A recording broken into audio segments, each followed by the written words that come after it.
two things: the ability to dream, but also I know you said he had some pretty tough relations with some franchise owners, but he instilled in me a belief that you can grow as a brand and still be friends with your franchise owners. I had this belief that the franchisee would have a combative relationship with the franchisor, because I had met so many franchisees in home services that didn't really understand the value of that royalty payment every 2 weeks, you know. And so that's just what I thought, you know. And so he kind of said, hey, that's not how it's supposed to work. It doesn't have to work that way. And so that's what we set out to do. You know, I'm a good old Southern boy, you know, and so I'm a people pleaser. And so I didn't want to be a part of a brand where I was fighting all the time. You know, I wanted us all to be fighting together.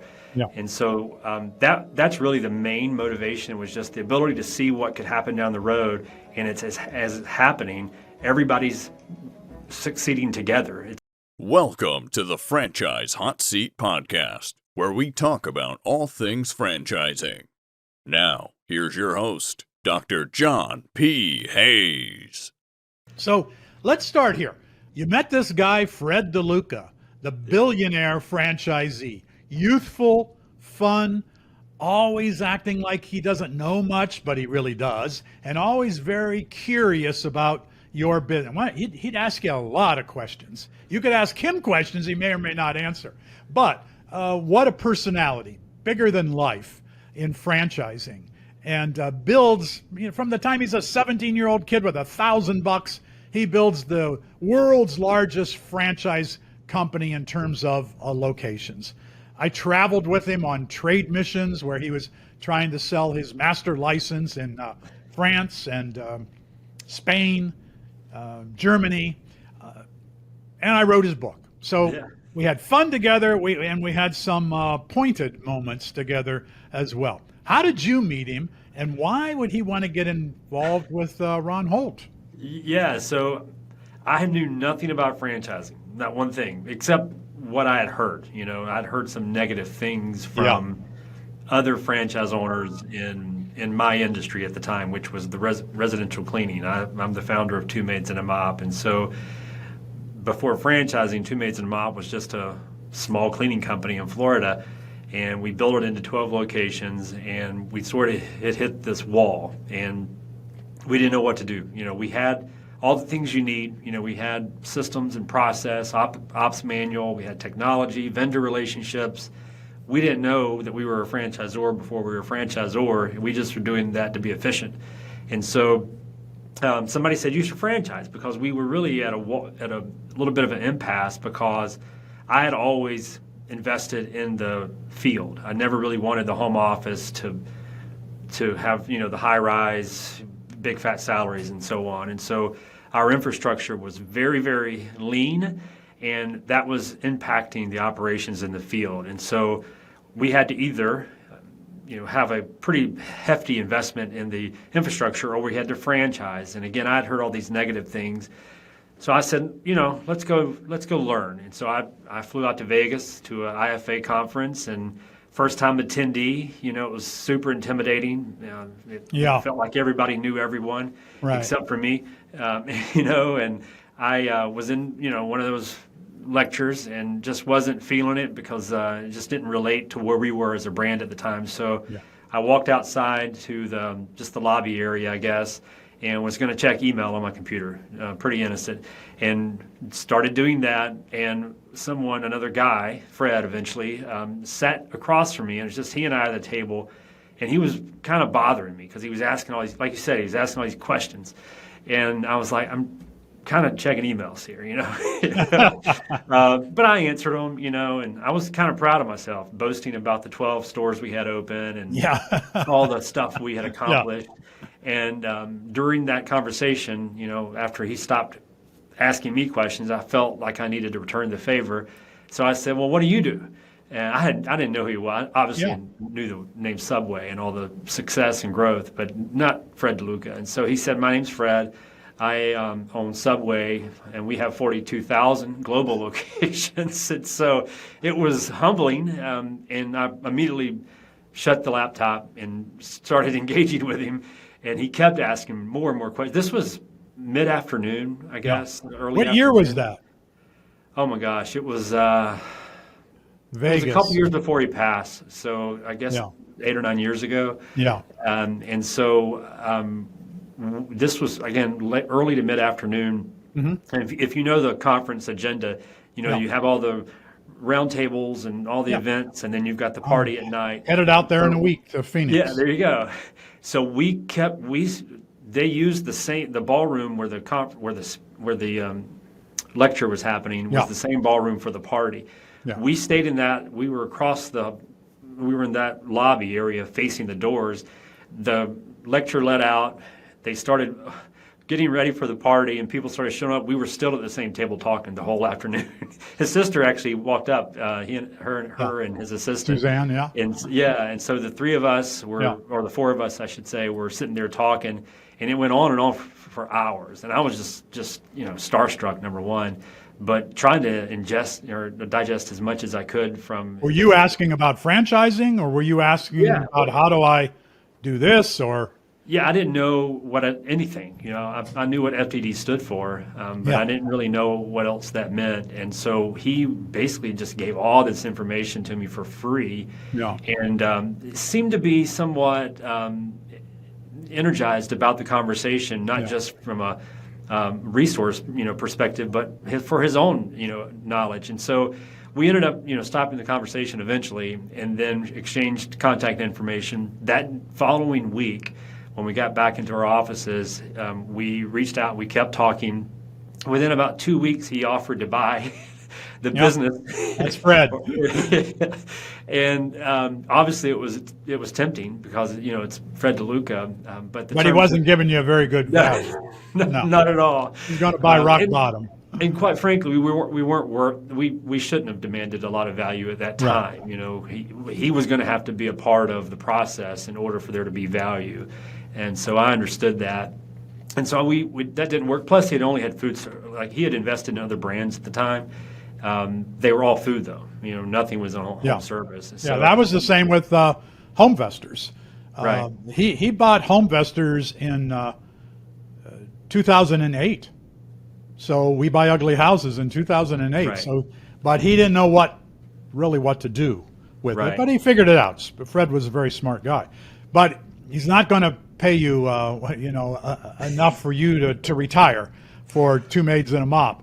But he gave you a lot of great, invaluable advice. Fred loved talking franchising, helping people, and figuring out a market. Maybe you should franchise, maybe you shouldn't franchise. So that was great. And then, did he get involved, or did you just at some point you couldn't go? Yeah, further? so we had Skype back in those days. Yeah. So we would Skype and talk. He sometimes his assistant would participate more than he would, but I mean he was readily available.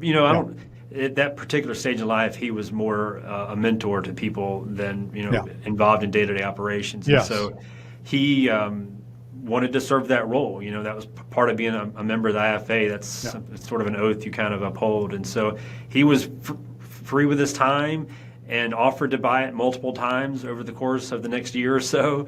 Around that year mark or so, he got ill, and so we stopped talking quite, like we were. Right. But what I learned in that 10, 12 months that we interacted was tremendous. It still holds true today. I mean, he told me so many stories. It wasn't like lessons from a professor. It was like lessons from your dad, because they were all relevant stories that have occurred in his own life. Yeah. And so it was really cool to hear some of the things. And he told me so many funny things. He had a hard time adapting to the new world. And so his office, I don't know if you've had a chance to visit there, but he had a hard time with Facebook.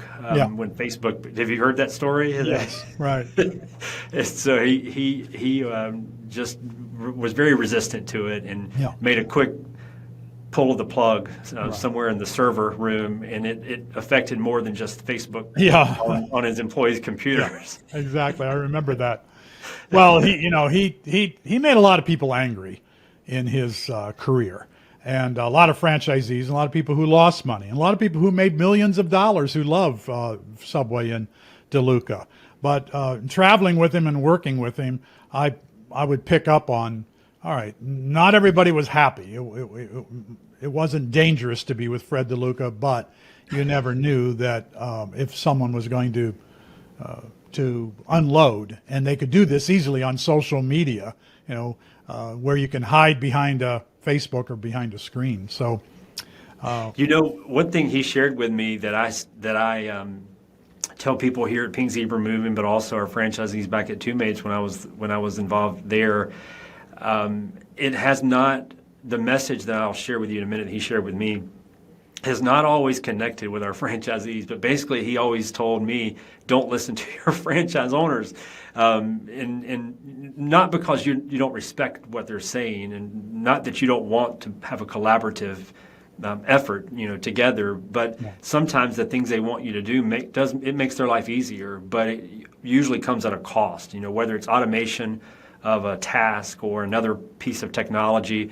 Not to sound like, someone that doesn't understand the role of that. But if the cost outweighs the profits, at the end of the day, is that really what you want? Do you want more profits or do you want more time? Yeah. And so he shared that with me, and I thought it was such great advice. And so I had a keynote at our own Two Maids conference, a few years ago, and I stood up in front of 200 and something people, and I told them this story, and afterwards no one liked it. They're like, we're not happy. You're going to listen to me. Don't listen to your franchisees. Not good advice. I thought it would be so shocking that people would listen. But it was shocking. But retaliation from that was brutal. Yeah. Well, Fred was all about profit. Right. That came clear in working with him and writing Start Small, Finish Big, which was, you talk about Fred sharing stories with you. That's what that book is, 15 lessons from the co-founder of Subway, where he's telling you, these are the things you have to do, these are the things you need to avoid. And very helpful. I still get people who come up to me and say, what was he like, and what was your experience writing the book, and ask questions about things that he said. And I don't think that's good advice not to listen to your franchisees. I would not give you that. It's more rhetorical than real. Yes, exactly right. And Fred knew that there were franchisees who were angry and franchisees who weren't making a lot of money, and this became a challenge within the Subway network. But he was one of the energizers in franchising. He had a great reputation for helping people like you, helping people like me. I mean, he bought Homevestors at a time when he could have let it go, and we would have had to let it go, because in the Great Recession, when people could no longer buy a house, we were upside down. Our franchisees were sitting on homes that they couldn't sell, and many of those homes, we loaned them the money to buy those homes and to fix those homes. And had it gone another way, had he turned his back on me and on Homevestors, we would have ended up in a bankruptcy. So I've always I'll tell you, he never invested in either of the brands, but I don't know. The conference was great. I learned a lot, but that meeting was the most valuable thing that's ever happened to me in this industry. And shortly after that, we started franchising the brand, Two Maids and a Mop, and my goodness, like you talk about life-changing moments. That was a life-changing moment because nothing about my life has been the same since then. We scaled very quickly, grew overnight, made a lot of mistakes. As good advice as he shared with me, I still made the same mistakes every new franchisor makes. But along the way, growth happened, success where their franchisees occurred. And it was so successful that I sold the business, and now I'm doing it again. I want to talk about that. So, God bless Fred for helping you the way he did, and God bless you for listening to him. Except for don't listen to your franchisees. That's a good one to skip by. But that's terrific. The way that all happened for you in that relationship with Fred, even though it was short lived. What happened? You got stuck at 12, Two Maids and a Mop. You get 12 units out there. You're making money, but you're not making enough money. And how did you get from 12 to almost 100 before you sold? If there's one thing Fred DeLuca told you that made the difference, what would that be? Well, the main was, this sounds like pie in the sky kind of stuff, but mostly just the ability to dream. You know, well, I guess two things: the ability to dream, but also I know you said he had some pretty tough relations with some franchise owners, but he instilled in me a belief that you can grow as a brand and still be friends with your franchise owners. I had this belief that the franchisee would have a combative relationship with the franchisor, because I had met so many franchisees in home services that didn't really understand the value of that royalty payment every 2 weeks, you know. And so that's just what I thought, you know. And so he kind of said, hey, that's not how it's supposed to work. It doesn't have to work that way. And so that's what we set out to do. You know, I'm a good old Southern boy, you know, and so I'm a people pleaser. And so I didn't want to be a part of a brand where I was fighting all the time. You know, I wanted us all to be fighting together. Yeah. And so that's really the main motivation, was just the ability to see what could happen down the road. And it's as it's happening, everybody's succeeding together. It's not a one-sided type of transaction. What was it that unlocked that for you? First of all, you said the ability to dream, and Fred was a huge dreamer. You know, when he had a few units, a couple dozen units, and he says, okay, we're going to have 500 units next year. Everybody thought he was crazy. 5,000 units next year. Nowhere near that. We're not.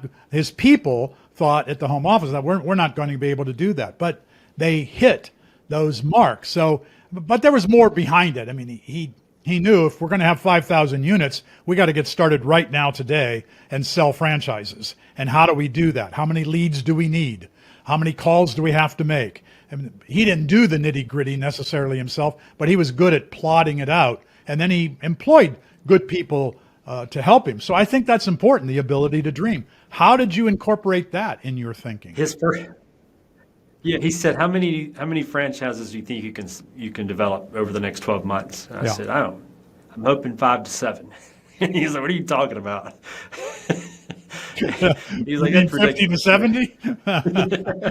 Yeah. So I never got to, home services grows a little bit different than food service, because our franchisees, or their candidates, come from different pipelines, I guess is the best way to put it. Yeah. But our first year was honestly just unraveling the corporate locations. We had 12 corporate locations, and then over the course of really the next year, 11 of those 12 transitioned to franchise locations.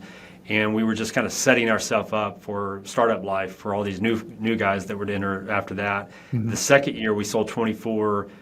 We did 24 deals over around 30, almost 40 territories, all parts of the parts of the country, and that was unbelievable. Because it had been I had invested the first 12 years of my professional life in just building Two Maids and a Mop into one location to 12. So if you do the math, that's one a year. Yeah. And I thought I was doing something. Yeah. And then all of a sudden we started franchising and we opened 24.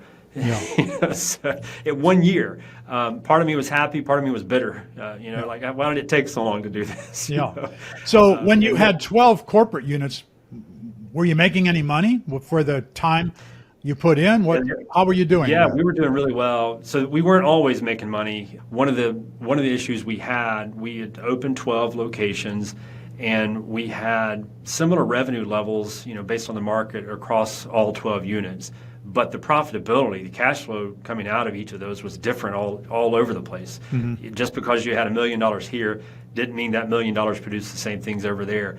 So I'm a big reader. I had dumbed my way into the E-Myth and read that book, and like every franchise person, just fell in love with it, and said that's our problem. And so I reached out to. I got lucky with Fred, so I tried to reach out to Michael Gerber, and he wanted no part. But I was fortunate to meet his former COO, and work with him. And he moved. He was living in somewhere in the Northwest, and he relocated to Birmingham for about a month. Uh-huh. And then the two of us met in a conference room every day for about a month, and we built the first Two Maids and a Mop ops manual. And we put all these things we were doing in different places. We consolidated those into actual systems and process, and then went out and put those systems into practice and executed. And over the course of the next year or so, created efficiency. What was happening in Atlanta was the same thing happening in Nashville, And so that is, again, this was before we were even considering franchising, but that is what led me to a place where everybody said, you should franchise this. You've got everything in place but the name. You should be a franchisor. I was just doing it to be a better business person. I was trying to create a more efficient, more profitable business model. I wasn't really trying to build a franchise model at the time. Mm-hmm. So the quick story about Gerber, we have another crossover. In 1989, somebody gave me Gerber's E-Myth, and I read it on a red eye back from LA. A client that I had been visiting gave me the book, and when I landed in Philadelphia, I said, okay, I don't know this guy. He knows everything that's wrong with my business. I need to get in touch with him. This was like Sunday morning. Couldn't wait till Monday. And I was on East Coast time. He was out in LA, 3 hours difference. So couldn't wait, thinking that they're going to pick me up as a client right away. Well, they not only picked me up as a client, but I got Gerber to do a lot of the coaching because I was in franchise marketing at the time, and he wanted to know more about that. So we have been friends since 1990. I've done numerous things with him. I did a podcast with him, and he came to speak at Homevestors. I had to, in the contract, I actually had it written that if you use any 4-letter words, I will not pay the second half of your contract. And that worked out to our favor. He even mentioned it, that you're the only guy who's ever done that. I just didn't want that kind of language because I had all kinds of, as you do, with franchise and service businesses, and I'm sure it's same in food as well. People just come from a lot of Southerners and a lot of gentlemen and gentle women and kids sometimes, and I didn't want the F-bombs. So he laughs about that every so often. He's 80-something now, 86 or 87, so. I never was able to speak directly with him, but his people connected me to people who had kind of branched off. Yeah. Apparently there was some stuff going on behind the scenes about the always. Yeah, I mean, he lost the first business to the first wife. I think it's now the third wife. They always get involved in running his business, and they end up taking the business when they divorce him. So, funny I'm glad guy. you said that. That's what I was told. But yeah, the good news is someone that had worked very closely with him for years, who had sort of started their own E-Myth Institute, I guess you'll call it. Uh-huh. We worked directly with him, and it was Good. really transformative. So, because so you're Two Maids and a Mop, stuck at 12, corporate owned, franchise, not franchise. You weren't so sure. You meet Fred DeLuca, things start to turn around in the next year. He tells you got a dream. Don't listen to your franchisees, which was bad advice, and you ultimately didn't take that. And then you say you're going to sell 5 to 7. He laughs because if you're not selling 50 to 70 in a year, you're not doing anything. And you eventually then decide you are going to franchise, and you turn those corporate units into franchise units, and you sell another 24, double the size of the business. So when did you make more money, and when was your life better quality? When you were running 12 stores corporately, or you had 36 franchisees?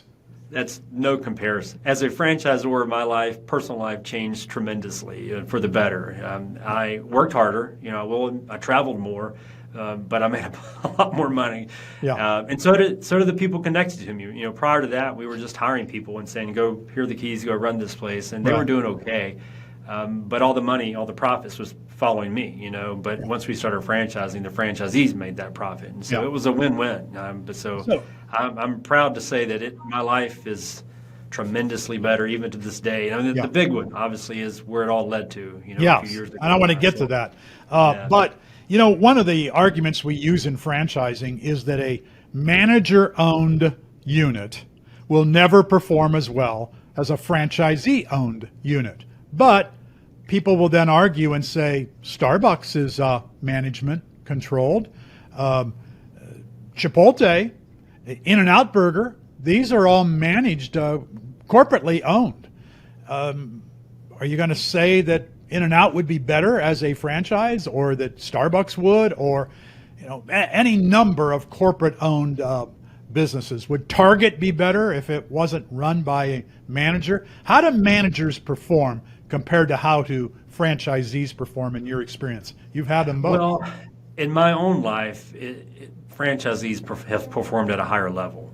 Now, I understand if there's incentives in place and if there's culture in place and there's infrastructure in place to measure results and performance, then it could have been a little bit different. But we were very small. I mean, when I met Fred, our corporate office was 2.5 people, and so we were but we had a couple hundred employees across the 12 locations, and so we just couldn't scale with that.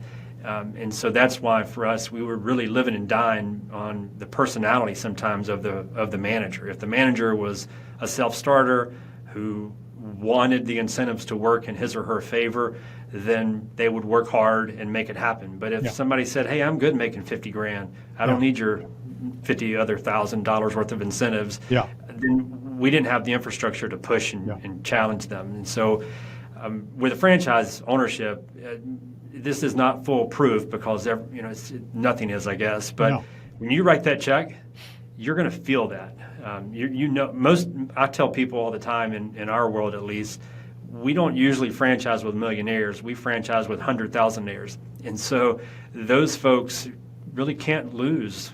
If they're investing in your franchise, they're going to feel it. But unlike a manager, they want the incentives. They want the $100,000. They don't want to make $50,000. Right. Right. That's why they wrote a check for it. That's why they've decided to take the big risk. And so when we talk, they listen, not because we're a part of a transaction. When we hire someone, that's a transaction. We pay them and they listen.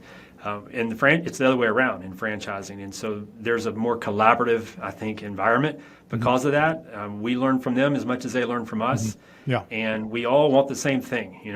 Like you said, I'm sure you've had some fun conversations with franchisees over the years. I have too. It's not always roses. Right. But at the end of the day, we all want the same thing. A franchisee doesn't want to make money in spite of us, and the same goes for us. With 12 corporate-owned units, what was your business worth? And then I want to compare it to if the 12 had been franchisees, good franchisees, what would the business be worth? The multiples are just much, much higher. Home service in general, whether it's cleaning or moving or whatever, generally speaking, you're going to sell for 3 to 4 times EBITDA, whatever that number is. And it could be lower. And if you don't have a turnkey business model and someone's got to come in and figure out how to replicate what the owner did but may not be able to do that, then you may actually get a lower multiple than that. Whereas in franchising, you get much higher multiples typically as a franchisor because, one, there's a contract in place, but more importantly, there's a commitment from both parties that this thing's going to go. If you buy a business today that's not a franchise, there's nothing to say it's going to be open a year from now. But in franchising, it's going to be open a year from now. Somebody's going to own that thing a year from now. And so as a franchisor, you just typically, you just get higher multiples because of that, in my opinion. Yeah, but at the before, we're talking about multiples.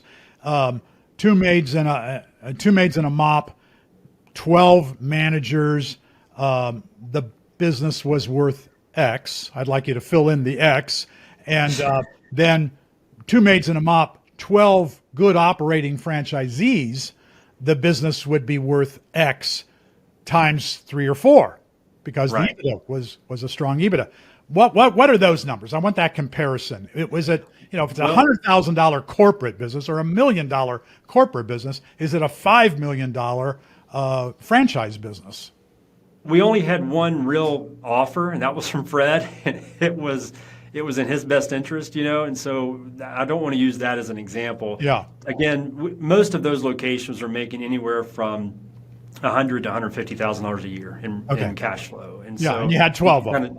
Right, So- and we had 12 of those. Yeah. And so you can kind of, do the math there that we probably were going to get somewhere in the, if we really wanted to explore that, then we were probably only going to be able to sell each location for around $300,000-$400,000, Right. And so that is not the case when, on the other side as a franchisor. And so, again, we didn't have any offers outside of Fred's. Just really, it wasn't even an offer; it was a conversation. Yeah. And so that's just my opinion. If we were to be on the market, we never really got serious about that because I never thought I would actually sell Two Maids in a Mop.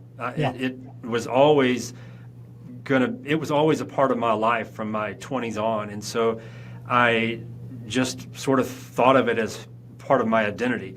And selling was never on the table, so I never got real serious about selling it until I did. Until I had this moment where I reflected on my life up to that point, and just had to started asking myself questions I had never asked myself before. Yeah.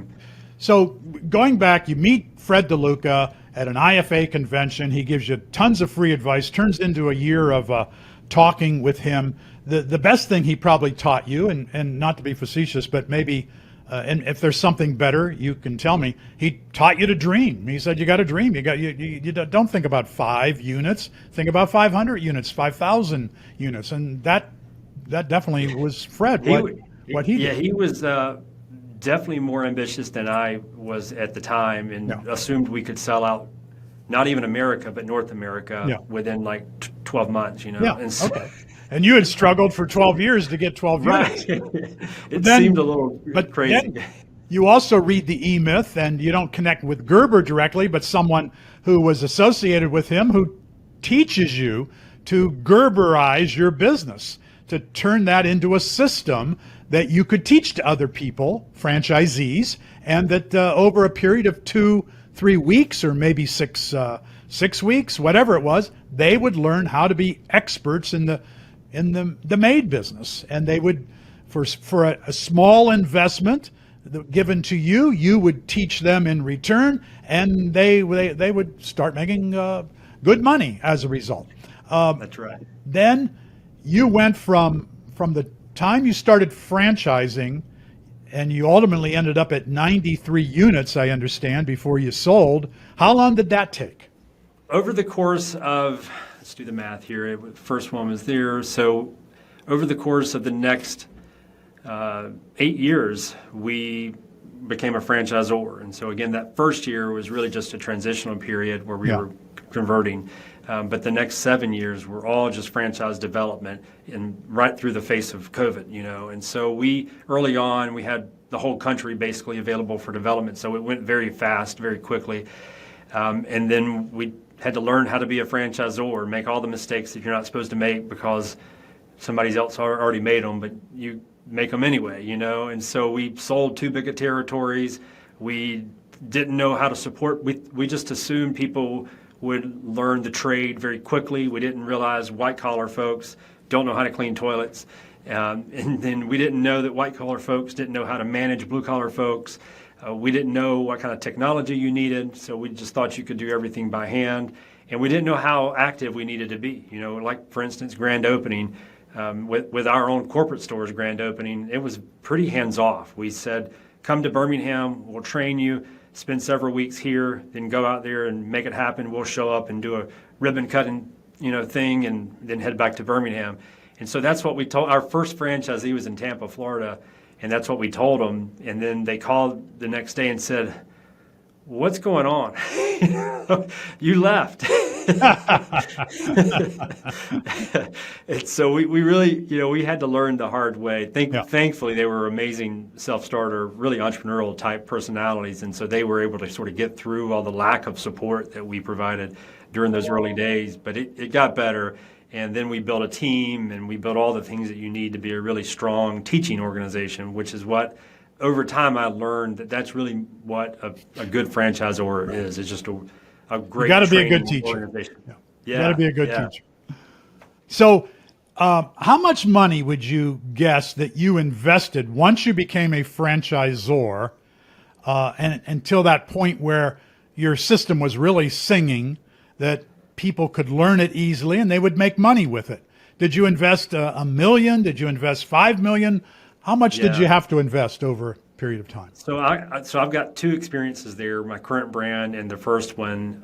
My investment in this current brand has been much more significant than the first one, mainly because when we sold those 11 of those 12 locations, we generated immediate cash flow. So we sold those for more than what the territory fees, were. Yeah. And so we were able to pocket that and use that as cash flow to build out the team. And so it all in all, it was probably somewhere in the neighborhood of $600,000 to $700,000 over the course of the first few years. Here, that number is closer to $1 million plus, honestly, because. And you know why, Ron? Because you're not willing to do it the way you did in your 20s. Absolutely. Eke it out. You got the money. You're spending the money. You want to get there faster. But get there faster, but also know what I need now. I didn't know what I needed there, so we were pinching pennies early on at Two Maids and said, well, no, and then, of course, yes, later. So here, I'm like, there's no need. We know what we need. We know the type of talent we need. We know what roles need to be filled. We know what type of technology investments we need to make. And so we did all that up front before we ever sold a franchise. And so we've got, at one point, we had more people in the home office than we had franchise units. But I felt like that's what we needed to sort of get this started. If you talk to our franchisees across really both of the brands, I think they'll tell you they both really agree that our support is really strong. Yeah. We treat every franchise like it's our own business, even though we don't have an equity stake. Yeah. But you also must have a reputation for training, because you figured that out early on. A good franchisor who doesn't know how to train, and a lot of people don't know how to train. There are a lot of teachers who don't know how to teach. And that being the case in franchising, you're not going to progress. Life is not going to be easy. What about that for you? For sure. We didn't have any type of, when we taught early on, it was as elementary as it can possibly be. We didn't really talk about, the things we talk about today were not the same things we talked about early on. We would teach people how to use software. We would talk about KPIs, and then we would say, let's go out and clean a house, or let's move somebody like today. And said, go. Now we do all those things, of course, but now we're teaching the importance of those why do you track those KPIs? What do you do when you see a number that's in the wrong direction? When it comes to moving, beyond just the physical trade itself, how do you lead people? How do you supervise them to do that job? And then on top of all of that, we've got to kind of teach people what kind of entrepreneurial valleys they're going to go through and how to react to that, because most of our franchisees have never owned a business before. So I've never met a franchisee, and I shouldn't say this, but I feel like it's the case. I don't think any of our franchisees from either brand has ever said, let's do this, and then never looked back. I think everyone's had that moment of crisis where they go, this was a bad idea. Why did I do this? And so we didn't get in front of that early on at Two Maids, and now we know people are going to encounter that type of decision and thought. So why not just talk about it? And we don't know exactly when it's going to happen.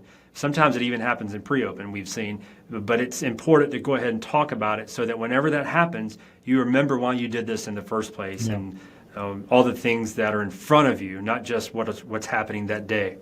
Yeah, that's a good point. Well, one of the reasons why this is called the franchise hot seat is because I like to pursue certain things, and we tend to get away from it, and I always go back to it. So you had let's say maybe $1 million invested in Two Maids and a Mop as a franchisor? Eventually, yeah. Early on, it was just for the talent and then for some of the support things we put together. But over time, we brought most of our vendors, and not most, but a lot of our vendors in-house. We built our own in-house marketing agency. We built our own call center, national call center, and we built our own software. I don't know if you've ever hired a software developer, but they're not cheap, you know. And so when you add that all together, we were certainly got $1 million. Okay, you started when you were Two Maids and a Mop. You were 20 something or so, or late 20s, yeah. And you sold it when you were what age? Late 40s. Okay. So 20 years, about a 20-year span. Oh, no, just over 19. Yeah. Yeah. Okay, great. And then you get to 93 units. And why do you think you should sell at 93 units? Because you could have driven that to 500 units. And why would you want to sell? Yeah, because we sold in late 2021, which was still on the heels of COVID, right? And in our industry, we were an essential service provider, so every one of our locations was booming. It was nuts. People were making more money than they ever had before, and so things were good. Profitability was strong. I wasn't working honestly that much. I mean, I was coming in and I was sort of like a mascot, and doing my thing at Discovery Day and giving some, sermons every now and then to our franchise owners. But in terms of day-to-day decision makings, I had already built a team around me to pull that off. And so things really, from the outside looking in, were really good. But when I looked in the mirror, I didn't really enjoy that life. I was so involved early on, like never really cleaning the homes and such, but beyond that, I was involved in everything, made every decision and lived and died with those decisions and loved the adrenaline from all of that, just an ultimate entrepreneur. And so as we grew, I started pulling back farther and farther, yet the business kept getting better and better. And so I missed that, honestly, and had a bit of my own moment of crisis. Like, what do I do with this? Do I go head first and get right back in? Sometimes that's good, but things weren't bad, and so sometimes I was almost too disruptive because we had built this sort of corporate hierarchy where everybody had their lane and they stayed in it. And here I come in like a tornado and want to make change like that afternoon. And it caused some distractions and disruptions. And so that was happening. I didn't love feeling that way. I felt a little guilty, in fact, but I still felt it. And so I've eventually kind of this, once you reach a certain level, PE groups reach out every other day. Yeah. And so I'd always been getting those calls and emails, and people wanted to stop in and pitch their, whatever to me. And so that was always happening in the background, but I never took it serious until one day it just hit me. Like, this is not what I don't want to be. I don't want to go fishing and play golf every day. I want to work. I want to be active. I want to get my hands dirty. And so I didn't see how I could do that with Two Maids at that stage, because we had really become a big boat, and it's hard. You've heard that analogy. It's hard to make change with that type of a size. But I didn't know what to do with it. I fell in love with home services. I really still love the home service industry. I think that's where the best opportunity is, quite frankly, in all businesses. It's just underserved, yet over-demanded, and so I wanted to stay in home services, but didn't know what that meant. I felt like if there was an industry, it had already been sort of taken a hold of, and there was an owner of that industry or a few owners, and I didn't feel like I could recreate Two Maids the way I did, because when I came into the industry, it was Molly Maid and Mary Maids. That was it. There was really nobody else. And so weren't the maids also? The maids was also out in Oklahoma? Yeah. Yeah, as I was building there was a few other brands that sort of followed along. Really cool story is Entrepreneur Magazine ranked us the number 3 cleaning brand in 2021, and so that was unbelievable, because there was a time in my life I was just happy to be the 3rd best cleaning service in Florida, in my community, not the country. So anyway, this is a crazy story, but my mother-in-law hired a moving company here locally in Birmingham. And had a terrible experience. It was horrible, I don't know if you've moved before. But you have moved. Many You've times. Had some transcontinental moves. All the way to Kuwait. Yeah. And I can only imagine that type of move. But this move was just one zip code to another. And it was all the things that can go wrong went wrong, right? And so when that happened, I knew some guy. Our name is very similar to 2 Men in a Truck. And so I knew I knew a few people in the founding family there. Yeah, and the Sheets family. Mary Ellen. Yeah. Mary Ellen's story. The book I wrote with Fred DeLuca, Start Small, Finish Big. That's what Mary Ellen did. She's featured in Two Men in a Truck. So is Jim Cavanaugh, founder of Janny King, commercial cleaning, not residential, but yeah. So I'm following you. So I had gotten to know those folks. I didn't know anything other than high-level stuff, but I knew they did well. Yeah. And so I saw what happened with my mother-in-law, and I started searching across different markets in the country. Literally, my research project was very extensive. I went to Yelp, and I checked out Seattle, Omaha, and Miami, and I figured that was the best way to measure the country. And I went straight to the one-star reviews, and they were just as negative as my mother-in-law's experience. And then I realized that, I had an opportunity. Yeah. And dove in, like a good entrepreneur. Even though I didn't know a thing about moving, I did know that consumers hated it. And so I decided, I called my wife and I said, I'm selling the business. And she said, thank goodness. And then I said, but I'm starting a new one.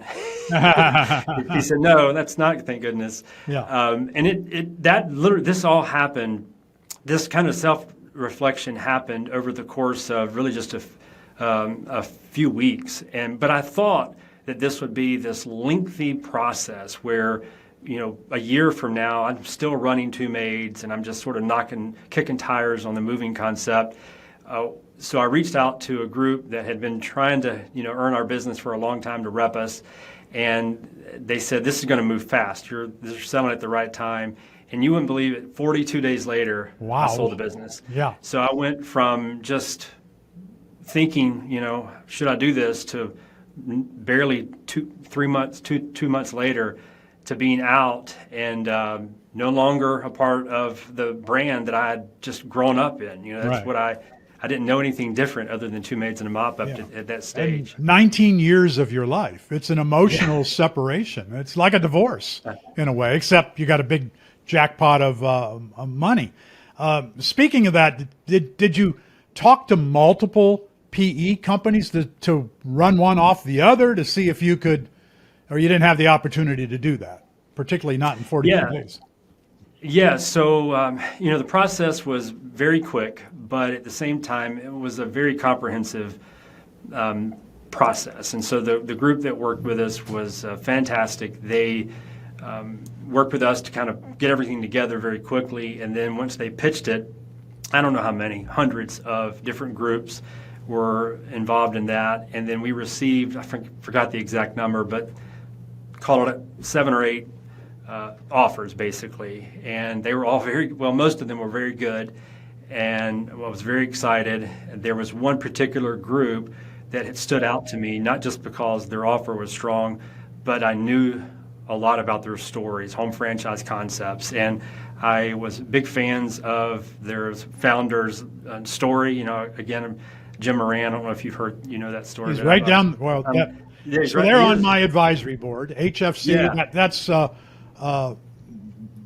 Marcy's coming tomorrow from the marketing department with one of my graduates who now works for them full-time to speak to my students in franchise management and operations. So, and in the back of my mind, I now remember HFC owns Two Maids and a Mop. That's correct. Oh, great. Yeah, so I don't know how far, I'll tell you this story. Hopefully it's not too long-winded. So my wife and I are big fans of the Keys, right? We love Florida Keys. We go there as much as we can. And so we were in Key West just walking along the boardwalk there, and there's a big, huge super yacht there. And I just Googled the name, and this was all happening as we were receiving these offers, right? And so when I Googled the name, I learned that GM, Family Enterprises owned the boat, and one of their other business interests was Home Franchise Concepts, which own businesses like Two Maids. And I told my wife, I said, I don't know about signals or like things, and but this feels like this means something, right? And so I reached out to our investment group that was repping us, and I said, hey, don't tell them this, but do whatever it takes to make sure that Home Franchise Concepts is the buyer, because the world's telling me that it should be them. Yeah. They thought I was nuts. Yeah. But it felt right. Plus, I knew some of the other brands, and I knew their leadership that they had purchased in the past. I knew Jeff, from Evanicline pretty well, and he had told me some really fun things about what that experience was in transition. And so I wanted our franchisees, my franchisees as I called them, to be left with someone that cared about them as much as I did. And I didn't want to just send them off to somebody with the highest bidder. And so that all worked out magically and perfectly and very quickly as well. And you couldn't find a buyer with more integrity than HFC. I agree. How they, they're great people. The budget blinds people here locally in West Palm Beach, the husband and wife who own that franchise for this area, I think they own two areas now, come in and speak to our students. They're wonderful couple, great franchisees, top producers, love HFC, and HFC loves them. And you love hearing those kinds of stories. But back to you're going to make this sale. 42 days. You'd been at this business for almost 20 years, from your late 20s to you're not even 50 at this point. And this is your baby, and you're going to sell it off. But maybe by the grace of God, you found the right HFC being the right buyer. You found the right buyer, and you have a good idea of financially what can be done with private equity. And private equity has been going crazy in the multiple. There have been multiples in the teens. I'm close to the Dwyer family. I'm not close to Neighborly per se. Dwyer, Neighborly used to be Dwyer. Dwyer was my client. I was on the board when Riverside bought Dwyer in 2003 for the first time, and that was one of the early in the service businesses, one of the early acquisitions with Dwyer, with the Dwyer Group and Riverside. And so we knew the values were good. They continued to escalate and climb. And in a service business like yours, you would get, let's say, a multiple of 4% of your EBITDA. And that had to be impressive to you. I mean, you must have felt like, wow, who would have thought?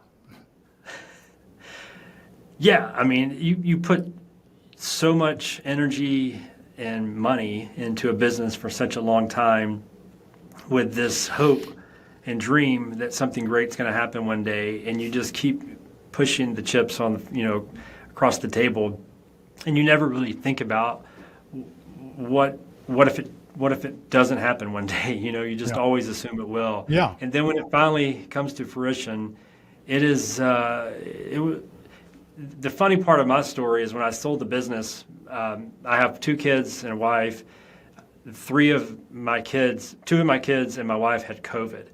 Oh. And so I had to, this was in the time of, quarantining. Yeah. And when I didn't plan this from happening, so I sold the business virtually.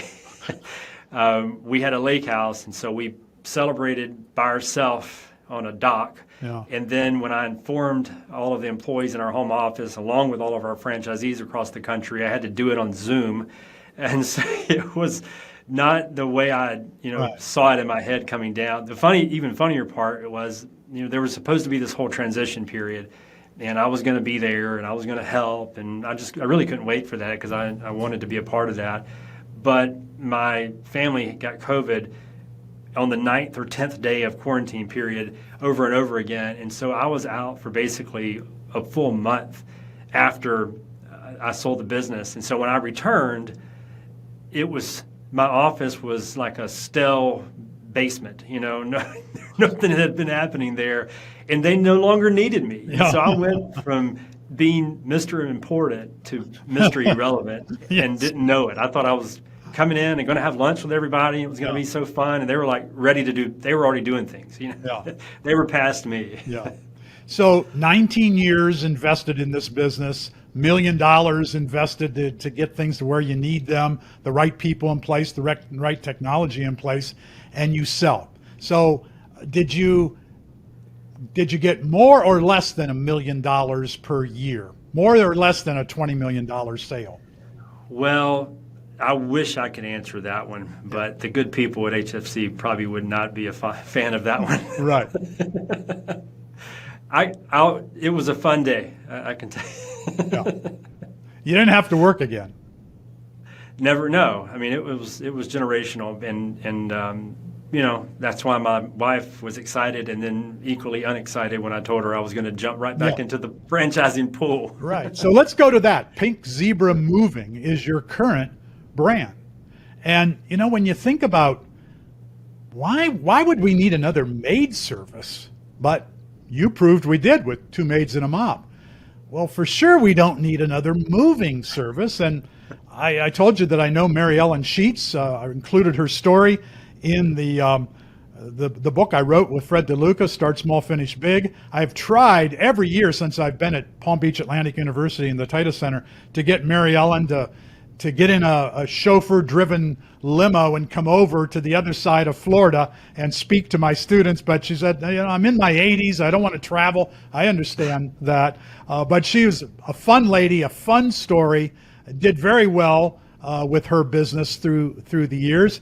And I have a local Two Men in a Truck franchisee who comes and speaks to my students occasionally as well. We don't need another maid or another moving service. What made you think that we need Pink Zebra? Yeah, so I know Brig and Melanie pretty well. Mary Ellen and I never connected, but her kids and I got to know each other pretty well over the years, and they're great people. They're the giant in this industry, and they're great. They really are good at what they do.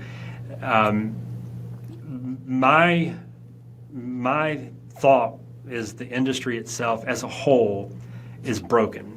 When it comes to consumer satisfaction, you rarely find someone that says, boy, I really enjoyed hiring that moving company. You go out to eat tonight and it's a good meal with a good experience. You're proud of that. You tell people the next day, like, you should try this new restaurant out. No one ever says, boy, you should try this moving company out. They're really good.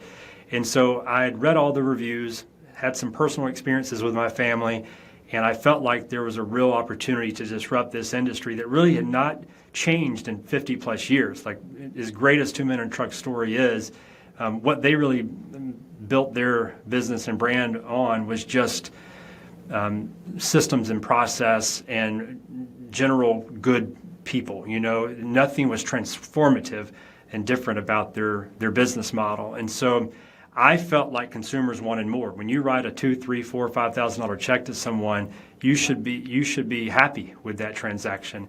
But if you talk to most people who have hired a moving company, they will tell you the opposite. Like, it was horrible. They're just glad it's over. And that's something I felt was crazy. Like, I thought, like, there's no reason to think someone shouldn't be at least satisfied with a $5,000 transaction. And so I am a huge fan of disruption, and was looking for a home service industry to literally disrupt, but again, couldn't find it. And when I saw the lack of consumer satisfaction, I said, that's it. So during COVID, had really become fond of this idea of customer experience. If you think about what customer service is, how a customer deals, when we deal with a customer with a problem or an issue, that's a very reactive solution. That's customer service. Customer experience is the journey that a customer goes through when they hire a moving company, for instance, and it's how they feel after that truck takes off. And so most customers in this industry don't feel very good when that truck takes off. And so I wanted to change that. And so I made a huge, bold challenge to myself, and now our franchise network is to make the moving experience fun. I want people eventually to look forward to hiring a moving company. I want people to be excited, intrigued by what's going to happen when they hire Pink Zebra Moving. We put on a show. Like, we literally think moving is theater, and so we try to make moving as fun as we can possibly make it. Now, we're charging by the hour, so we have to be respectful of that. We can't just dance and sing all day, but we dance and we sing and we do push-ups and jumping jacks, and mascots come out and we play music. We give free food away the night before a move. We leave surprise gifts throughout the house, for people to find and for them to go, holy cow, and then we try to find some other really personalizational type ways to connect and engage with our customers as well. Ultimately, when you think about a moving company, most moving companies, when they work with a customer, it's a transaction. Like I talked about with the employees earlier, you pay the moving company, they provide manual labor, that's a transaction. And so that's fine when you're buying a $5 burger, but when it's a $5,000 move, the opportunity for that transaction to be negative is so high. And so we are using this fun, moving experience to not necessarily just to make people smile. What we're trying to really do is to create a relationship with our customers. That's one thing that I think is missing and has been missing for a long time in this industry. There is not a relationship between customer and moving company. It's just transactional. So that's what we do. We literally put on a show, and I mean, some of the stories I could tell you, generally speaking, people are usually shocked by the fact that we provide a free meal the night before every move. We've had people cry. The gifts that we give out, usually people are shocked by that. Like, how did you know that about me? How did you know I like the Florida Gators, but I live in Atlanta, Georgia? How did you know I wanted a koozie? And so we try to do fun things that moving companies don't do. And that usually sticks out. Yeah. Congratulations for that. You are building relationships, not just doing the transaction, as you pointed out. And that is important for us at all levels of business to understand. It's always about the relationship. It's not about, I paid you this and you did that, and I'm unhappy or I'm happy. It's over the loyalty that comes from building the relationship. And you found ways to turn moving into a party. So congratulations. Where did this pink zebra?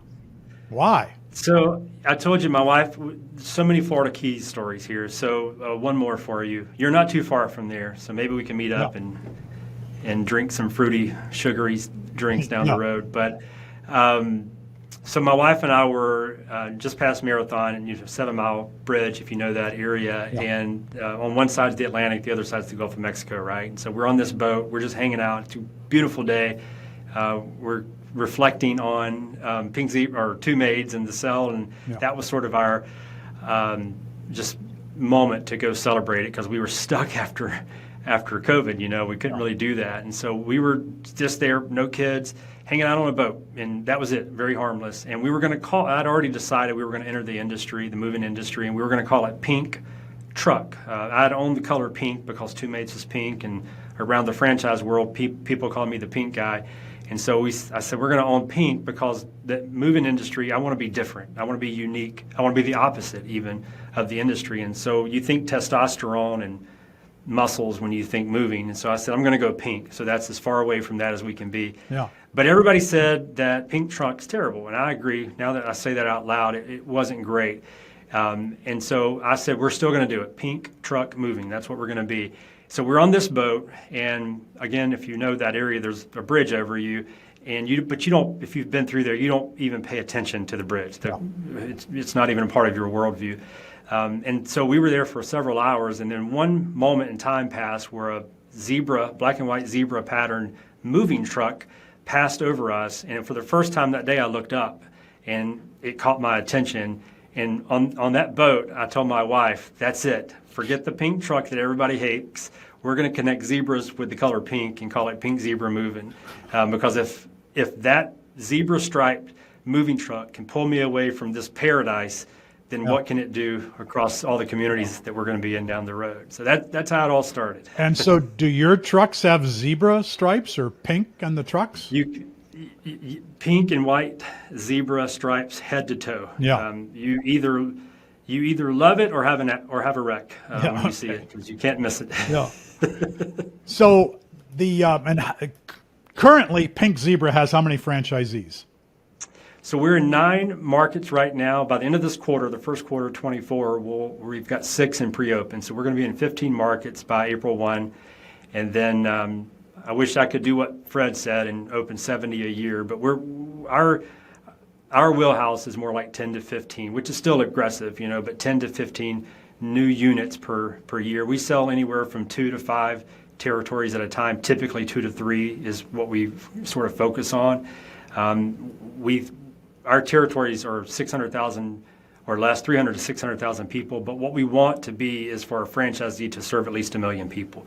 So most people are going to purchase 2, sometimes 3 territories. Okay. So there's a whole lot to talk about there.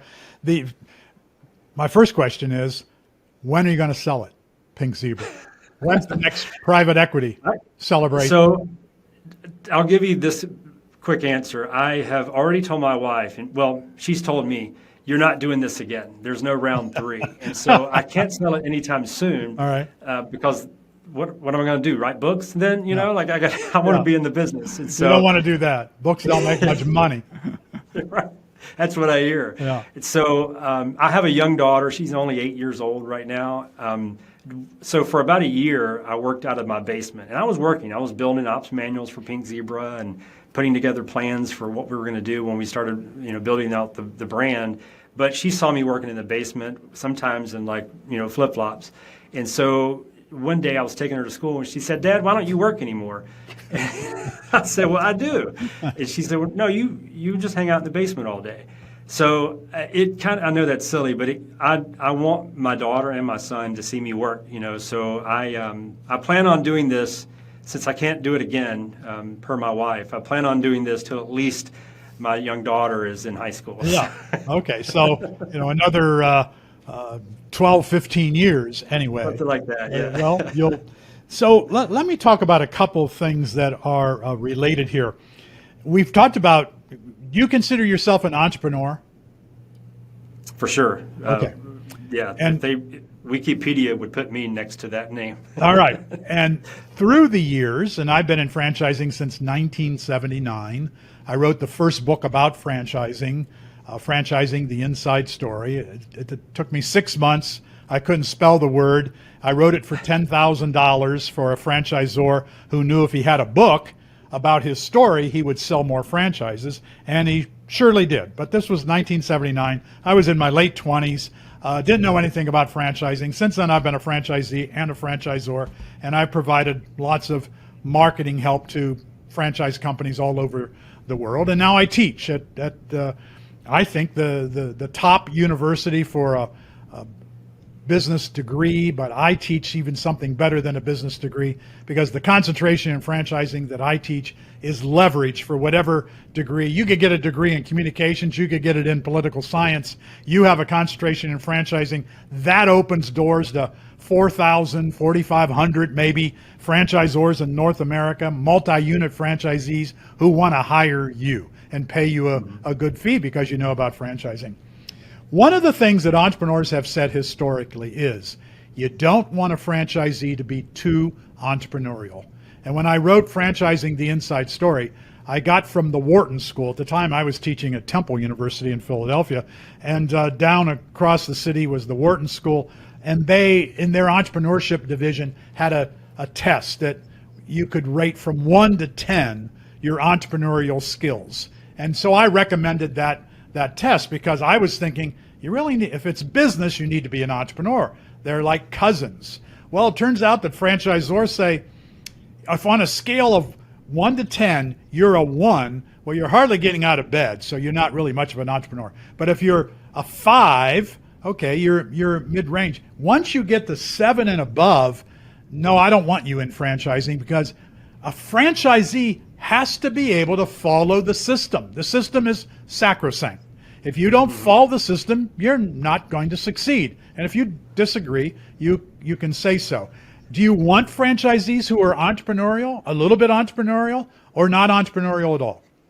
So this is my take, and really it's because I've only had one life experience as a franchisor. Now it's obviously the second one. And I didn't mean to do it this way, but early on, our early franchisees at Two Maids were very entrepreneurial. They tested me every single day. We had heated discussions that did not always go in their favor. And, we sometimes just fought, and it was, but sometimes they were right. Oftentimes they were right, and better things happened. Better and cheaper solutions occurred because of those interactions. And so early on, I didn't realize this. We were just so proud to open a new unit. We were saying yes to, unfortunately, everyone. So thankfully, we were able to get through that. We don't do that here, but that's what we thought we were supposed to do early on. And so these entrepreneurial minds, even though they challenged us and tested us on a daily basis, made the brand better. Now, I continued that type of selection process for franchisees over time, and it backfired eventually because we needed more soldiers than generals as we started growing. We needed people who would just follow the rules and the processes. So that's the philosophy I've taken here.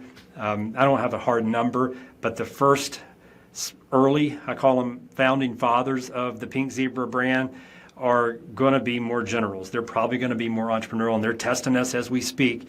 But, again, probably somewhere between 15 to 20 max.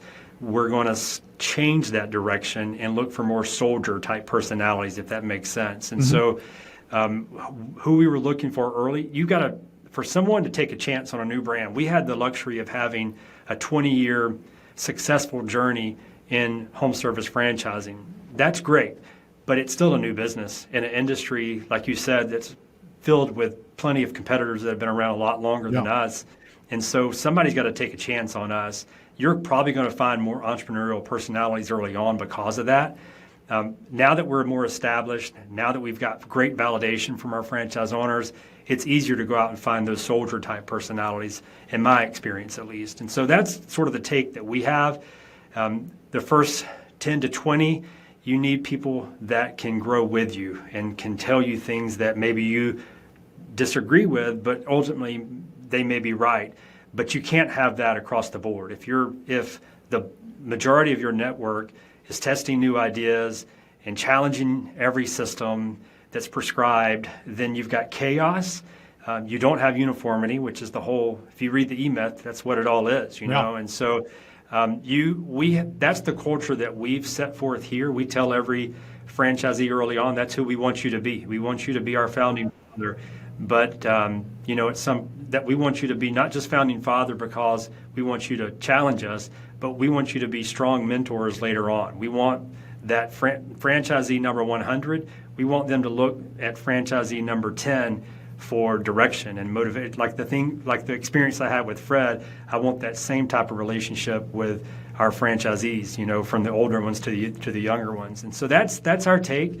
I know that a lot of brands don't believe that even the first 10 to 20 need to be entrepreneurial, but for us, that worked really well at Two Maids until it didn't. We realized at a certain point, past that early round, that we had too many entrepreneurs, and it was a problem. Creates and chaos. So that's what we've done to respond to it with Pink Zebra.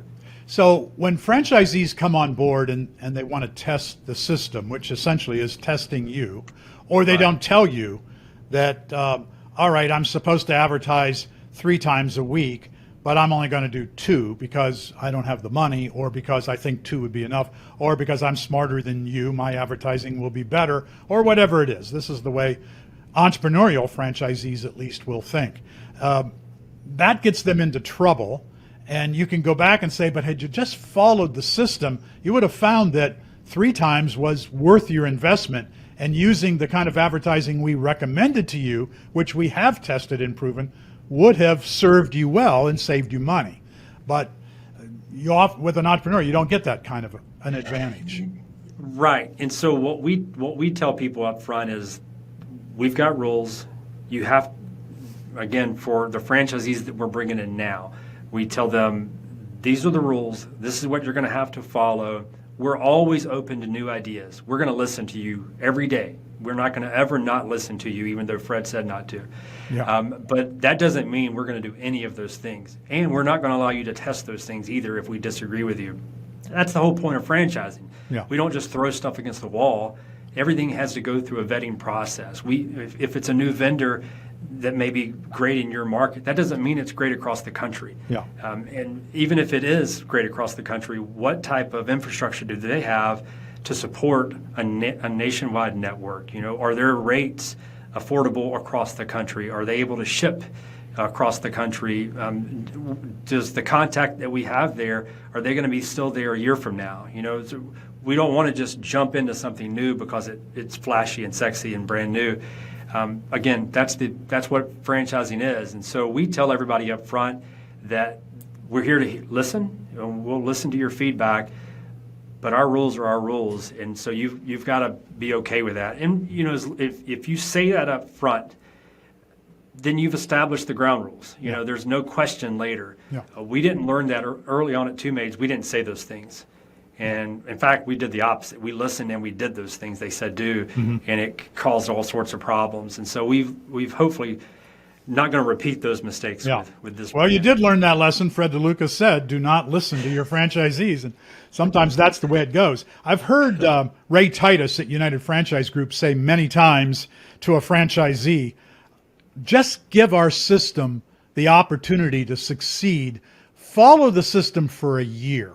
And then if you want, come to us and say, here's where you need to change your system. And we'll listen to you.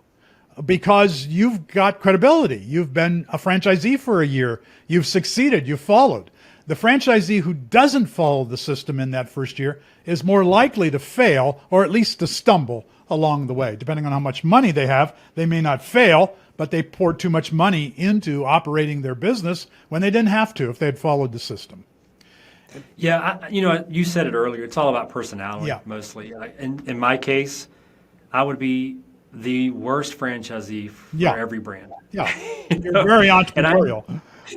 And so if you've got someone like me, it doesn't matter how good our systems are, you're always going to want to try something new because you're going to think you're smarter. Yeah. And that's just not going to be that may be great for you, but it's worse for the brand and the network. So you said the word personality. That's the segue to the next thing I want to ask you.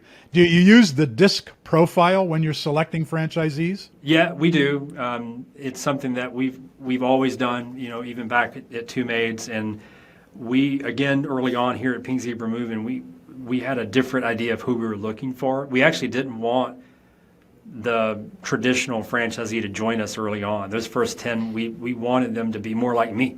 Yeah. And so now we know who we're looking for. That person is who we're looking for now. Mm-hmm. We want the more traditional franchisee to join the network as we now take it to a next phase of growth. And so that probably will be the same person we look for forever now. Yeah. But for the first year or so, we used it in a different way. We actually wanted the opposite of a franchisee early on. Mm-hmm. And I think that, and I congratulate you for using the DISC profile. It's so simple. It was introduced to me by the Dwyer Group about 35 years ago, and they used it, of course, not only to select franchisees, but to motivate franchisees and to work alongside a franchisee by understanding their personality.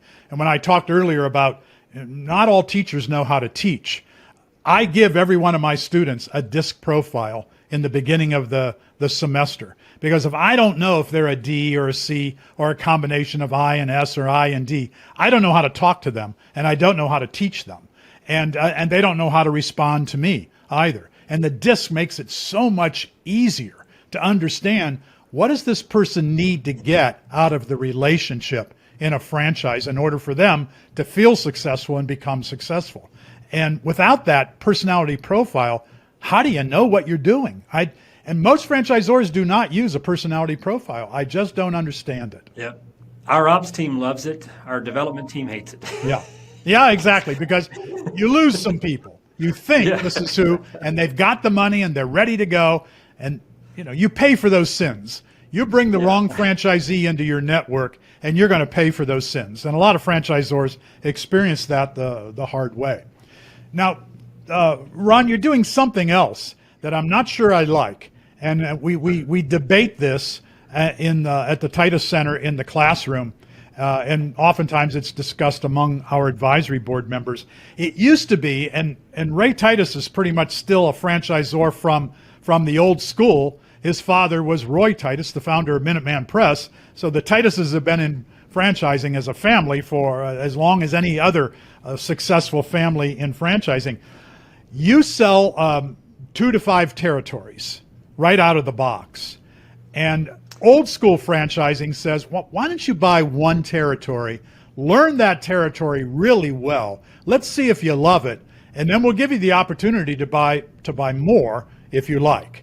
But today, a lot of service franchisors particularly are insisting, and a lot of the FSOs are behind this as well. If you don't buy 3 to 5, you're not our candidate. What do you think about that? So the main reason we do it is market demand. So what I have learned being in the space, in the moving space, to have a fast start. We want franchisees to have as quick a start as possible, because I don't know how much you know about this industry, but it's very seasonal, almost like a bell curve, right? Sure. And so the summertime's the peak of it. And so you can have some really low winter months, and so to give yourself the best chance for 12 months worth of early success, I feel like you need more people. And so what we saw in our corporate, we opened 2 corporate units before we ever franchised, is we need at least 1 million people. And so we try to find areas that will give us usually right at 1 million people, and that's what we go attack. So we can't have less than 300,000 people in our territory or more than 600. You only are going to open one office, and so if you purchase 2 territories with 1 million people, you're still just going to open with one office and 2 trucks, one manager, and an office, and go take over the world. We're not requiring physical units to be open beyond that. You're going to add trucks, obviously, to the fleet and people, but you're not going to add other infrastructure investments to the business.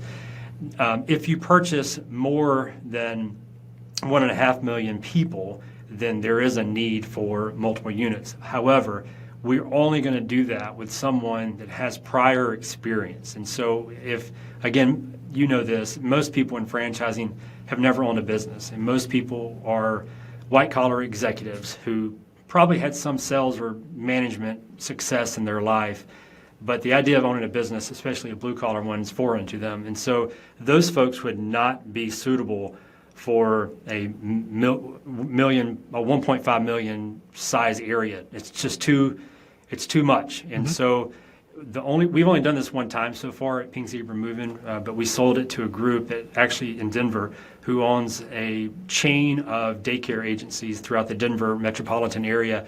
So they've proven to us, they've owned that business for almost 2 decades, that they have the people and the infrastructure in place to manage multi-unit growth.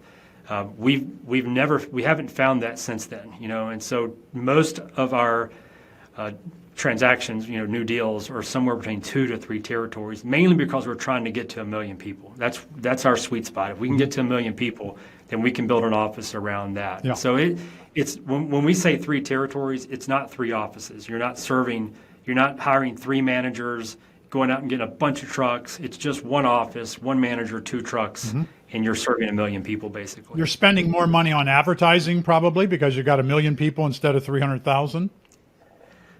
For sure. Yeah. So that's the key to any business, but it's certainly a key to a brand new consumer service-based business. Yeah. Nobody knows this. Yeah. As much as I love our brand and think we put on a show and it's a really fun moving experience, nobody in Denver knew that before we got there, and so you have to get in front of them. You got to pay for the right to get that attention. And so the marketing budget early is significant because of that. You've got to get in front. 2 Men in a Truck owns almost every market they're in, and so you've got to be out there and buying your way into people's eyeballs, and so you can get their attention and tell them the story. Once they hear the story, usually there's a level of intrigue. People want to know what's going to happen because we're similar rates. What we charge is the same as every other moving company. And so all these guys are normal moving companies, and there's this kind of weird one that does weird, fun stuff that charges the same. I might as well try them just to see what kind of crazy stuff happens. Have you been able to? Typically, how the buying process works. Have you been able to penetrate markets that you started in, stealing some market share from 2 Men in a Truck? It's hard to say stealing because moving is so transient, right? You move today and then you don't move again until 6 years from now. Right. And so I don't know if we're actually stealing. They're doing fine. Now the industry itself, post-COVID actually experienced a surge, but then over the last couple of years with real estate declining, it's experienced a similar bust. So the boom and the bust cycle occurred. Now we started the business toward the back end of that boom. And so most of our competitors have experienced really double-digit declines in revenue because they were on top of the mountain and now they're not. Well, for us, everything's in front of us, so we don't really feel the pain from that. Everything's new. So when a franchisee goes from 0 to $100,000 a month in revenue pretty quickly, they're fired up. Whereas if you owned a business last year in July, for instance, which is the busiest month for every moving company, and you did, let's say, $300,000 in revenue, but this year you did $220,000, you feel that pain. But for us, we're happy with the 100. Yeah. So it's been fun, and I will say that I have friends, in this industry, even the college chunks guys.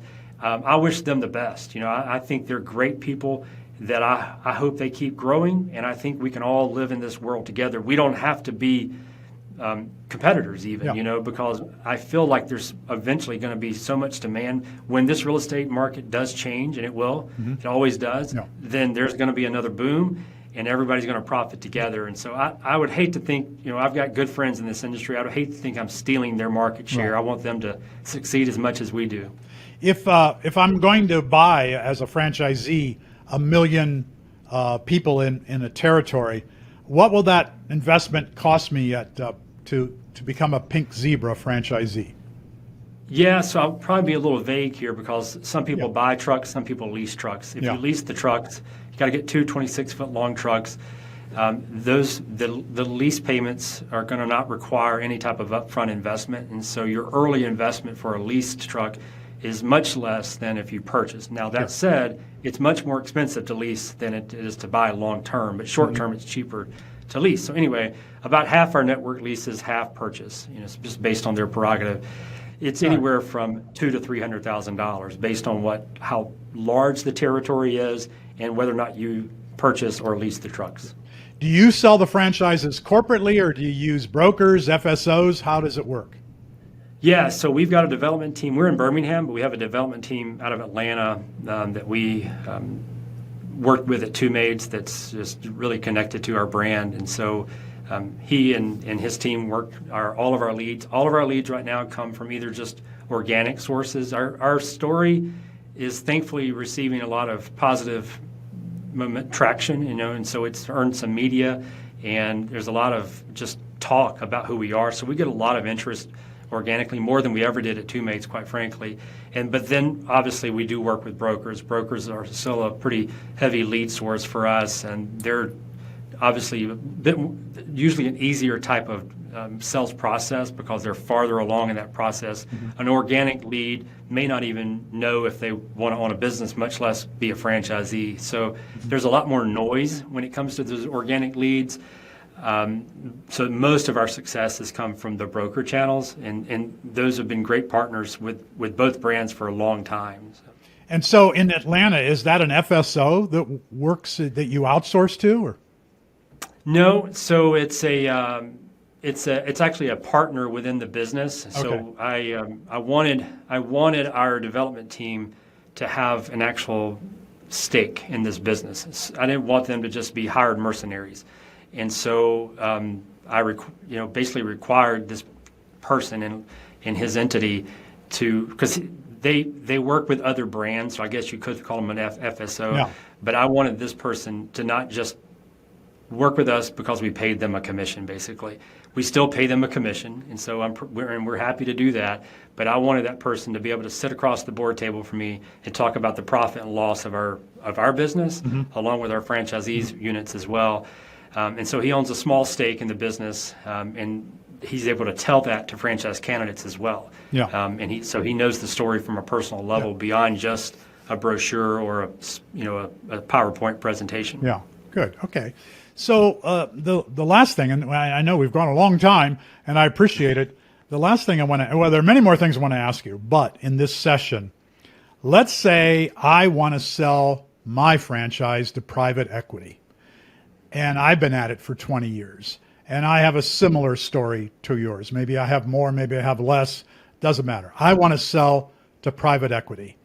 What are the 3 things I must do, whether they're immediately or within 3 months or however? What are the 3 things I must do to get private equity's attention? We got to have growth, and it's got to be the right kind of growth. Just selling franchises is different than opening franchises, and it's even more different than keeping them open. So you've got to open new locations, and then you've got to have profitability. I mean, most people think about franchisee profitability in terms of franchisee validation with candidates, but that's exactly what a PE group's going to do. They're going to call your franchisees and say, "How's it going?" And so if you don't have a strong bottom line, then they're going to tell you that. If you don't have a strong training team, they're going to tell you that. If you don't have the right software in place, they're going to tell you all those things. So you've got to be able to get these things open, and you've got to be able to keep them open, and they've got to change your business model needs to change your franchisee's life. Their life's got to be better eventually. Early on, they're going to do what every good business owner does, and they're going to get their hands dirty and probably lose some money early on, So that's where we are. And so, but eventually, just like at Two Maids, I have so many stories of where that business model changed a franchisee's life. Some people, decided to homeschool and travel the world because they could. The money they made from their franchise allowed them to do that. Others relocated to Florida from Michigan because of the success they had. Others were able to purchase, second homes. I have one of our very first franchisee, I said in Tampa, that we gave such terrible training to. They now live in the Keys, and they still own the Tampa franchise, but they're able to live where they want to live while still owning a business as far away as Tampa. Now, it's a 10-year road to get there, but franchisees' lives have to change. And so if they change, they're going to have a positive reflection on that experience with their franchisor, and they're going to tell that to the group that's looking at you. So that's probably all three combined in there. Let's break it down. You said growth, number one, and number three, I think, is you got to change lives. You have to have stories that your franchise changed lives. Where is number two? You got to keep them open. It's one thing to sell them. Again, it's another to open. But keeping those things open, that's a true measurement of success. Because, again, like I said earlier, people are going to go through valleys. And even though there's a contract in place between a franchisor and a franchisee, some people make bad decisions.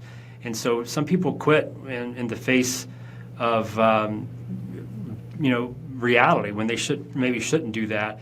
It's our job as the franchisor to prepare them for those moments so they can persevere, they can get through it.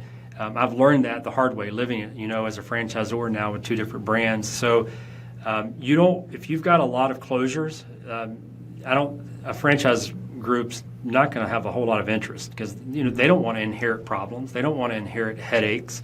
They want a turnkey ATM machine. They don't want to have to come in and reinvent the wheel. So you've got to do those things. You've got to have good relations. You got to keep those franchisees open. They got to make money, and then again they got to change the business model has to change their lives. And if you can do that, then your business is going to make money. You're going to make enough money to get the interest of a PE group down the road.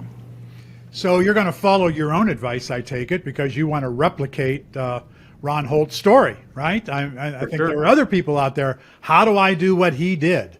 And you've pretty much told us in the last hour and a half, which I appreciate getting so much of that time. I did have another one that comes to mind. Is franchising an investor opportunity? In other words, can you keep your job and be an absentee owner in franchising? Is that good with you, not so good with you?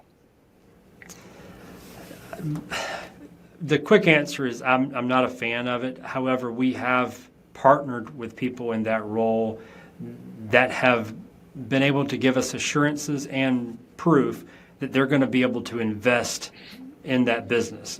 So if someone says, I work remotely, I'm in IT, and I work from, this is a true story, I work in the early evening, which means my day is open, then we can pull something like that off. While our owners are not expected, some are owner-operators, not all of them, it's about a 50-50 mix right now. But either way, that's not a requirement. You don't have to be the general manager of our locations. But what you do have to do is you got to know your numbers. You got to know your customers. You got to know the names of your employees and what's happening in their lives. You got to know what's happening with the trucks that you have. You've got to know who's on the schedule tomorrow. And if you don't know those basic things, then how can you know the real hard things with your business? And so while we don't expect you to show up every day unless you want to, we do expect for you to know everything about that business. And so if you've got a demanding job that has no flexibility, then there's no way you can do that. And so this is not an ideal fit for someone that doesn't have that flexibility. And so every now and then we stumble into someone that has true flexibility and the ability to dedicate time during their day to this business while also performing another job. But it's pretty rare, quite frankly. Yeah. What we prefer is for someone to jump into this from an direct owner perspective. Again, if they want to be an owner-operator, we're going to high five them. I'm an owner-operator myself, so I can relate to that. But we have some people that say, no, I'm not going to be the operator, but I'm going to hire someone, but I'm still showing up every day. I won't have daily duty assignments, but I'm going to be there and I'm going to oversee things. I may leave and go play golf one day, but I'm going to be present in that business. That's what we look for, and that's what we search for. But again, every now and then we find that flexibility, and we make it work there too. But we've got some franchise brands today who it seems to me are going to go backwards or want to take franchising backwards. We started out with franchising as a premise and as a methodology for not having managers in your business because managers are not as productive as franchisees. There's a movement of people who actually are going back to that, saying, no, you can have somebody manage your business. Wait a minute. That's against the tenets of franchising. I think we have a little too much of that going on. My students hear it. 9 of them have become franchisees, and some of the opportunities that are presented to them are presented as absentee owner or investor opportunities. Very appealing to the Gen Z population. Yeah. But already one of my students has sold a business that he owned for franchise that he owned for about 2 years because he could not make it work as an absentee owner type of business.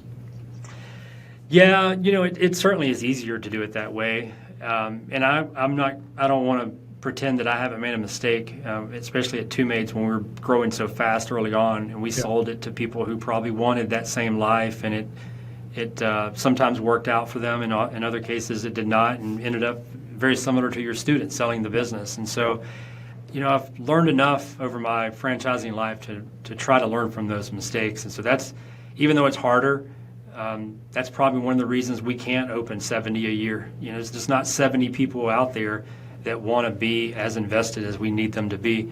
But it also, we want 70 to stay open. We want 70. Exactly. We certainly don't want you to be an operator forever. And I think that investor model works for an established business. If you've got something that's turnkey, that's profitable, that you're just sort of rounding out the edges, maybe do that. But that usually comes with a larger investment. For a startup, and every one of these franchises will be a startup, you need the owner's hands involved in a lot of things. Yeah. One other thing, when you said you've got to know the numbers, I don't know if you picked this up from Fred or not. We used to get together in the mornings a lot to start our, when we were writing the book, Start Small, Finish Big. And he would come to breakfast with his laptop, and he would open it, and I knew he was looking at a spreadsheet, but I wasn't poking into his business, and I wasn't asking questions, and it wasn't related to the book. And after a while, he'd just close it, and he might go, a few times, and then he'd close the computer. And finally, one day I said, Fred, what are you looking at? What's that spreadsheet about? And he said, the numbers. And I said, what numbers? He said, the Subway's numbers from yesterday. I only need 3 of them. I look at 3 numbers every morning, and I know we're on track, moving toward our goal, or we're not on track. Now, he never would give me what those 3 numbers were, understandably. Not that I was going to tell anybody and wasn't going to put it in the book. And I think the story is still, you've got to know the numbers. That's how DeLuca managed his business, knowing 3 numbers every morning. If you can boil it down to that for your franchisee, it becomes easier to operate a business. Yeah, we don't have 3, but we do have a weekly scoreboard, not daily, but a weekly scoreboard of KPIs, from simple things like lead flow to conversion rates to revenue, to employee-related numbers as well. And we offer that. We don't offer that scoreboard to our network, but every week we meet as a team here in the home office, and we literally go through those numbers location by location. And every franchisee should have every franchisee should have their dashboard of knowing the 3 numbers or 2 numbers or 10 numbers that they need to look at, just as every franchisor needs to do it. And I always looked at it as like our numbers serve as you're like you're a police officer when it comes to the numbers. Yeah. Once a number tells you something's wrong, then you get the detective to figure out why that number was wrong. And you may not have 3 daily numbers now, but when you have 40,000 units across the world, Ron, you'll probably boil it down to a dashboard of 3 numbers that you can track. Yeah. All right. Well, it was great talking. That'll be the case. Yeah, it was great talking to you. I'm going to keep following your story. I hope you do this again, but not too soon, because you won't have anything to do. That's what I always say. Why am I still teaching at 74? What else am I going to do? I don't play golf. I live in Florida, but I don't play golf. I don't fish. I don't play tennis. I like to talk to people. I like to inspire students. I like to teach about franchising. I like to write, speak. This is all goes hand in hand. So I'm going to keep doing it for a while, and I'll keep tracking you. In fact, I would love to get you to the Titus Center in a number of ways. Yeah, absolutely. So let me tell you, the bottom line, I have 75 companies, probably more today, because they now pursue me. They want to be on the advisory board. It's a $2,500 a year donation to a private nonprofit university. I mean, that's easy for people. As Jeff Sieber from Fran Fund said to me, you find anybody who can't give you $2,500 as a write-off in franchising, you don't want them on this board. Yeah. So I got 75 plus companies, more than 100 individuals, because each company, if they want, can have 2 people on the advisory board. We only meet twice a year on the campus for a day. It's a pretty long. We start with a networking party the night before. We start at breakfast with the meeting. We go through 3 o'clock. The big highlight, it's not me. It's not the Titus Center. It's not the education. It's the students. And I'm glad I found that out early on. I had like a 45-minute hole in my agenda. I said, what? Very first meeting I was going to do. And I said, what am I going to do? And I said, maybe I'll put 3 students on a panel and let them talk about how they discovered franchising, what they think about it. And we do that every meeting. The board wants that. The board members want to know. And then they want to know the students. Then I invite the students to the board meeting. They can't stay all day because they got classes to take, but they'll sit next to you and you'll get to talking to this kid who maybe is from Alabama or maybe from Florida or Michigan or wherever, and that you strike up an interest. Next thing you're going to say to me, I'd like to make sure that kid gets a scholarship. We do give 5 every year. Or I'd like to give him an internship. I'm really interested in this young man or young woman. And ultimately, and maybe it graduates in a year and a half, I want to offer him a full-time job. That has happened over and over and over. HFC has Ashlyn Damaris, who actually did about 5 internships when she was my student, because she wanted to learn food as well as service businesses. She only got credit for it once, but she had 4 or 5 different internships. FHC was the last one, and that's where she is now full time. She graduated just a year ago. So this is what happens. We have great students. They know about franchising, and you're there. Going to the as you discovered, going to the IFA can be intimidating. There's 3,500, 4,000 people there. You don't get a lot done if you're lucky, and very few people are. You meet a Fred DeLuca who spends hours talking to you and guiding you. That doesn't happen, very often. I'm going to go to Phoenix in about a week to the convention, and I know there will be people who I didn't even know they were there, and they didn't know I was there, and we never got together. But when they come to the Titus Center, a big part after the students, it's the networking. You want to talk to Jeff Sieber about money, or you want to talk to Benetrends. They're both on my board. And so, you want to spend an hour with them or go to dinner with them. Or you want to talk to Ray Titus about, he has 8, 9, 10 brands, and you're thinking, maybe I want a second or a third or a fourth. How do you do that? Let's do this. I'm totally interested. I eat that kind of stuff up, and plus you're in my favorite part of the world. Yeah, easy for you to come down here. So I am a little bit late on another commitment. I'm going to send you a note about that. Yeah, I would love to do that. Honestly. All right. So just let's make it happen. Okay, Ron. I'll follow up with you tonight yet. I'll send you that information.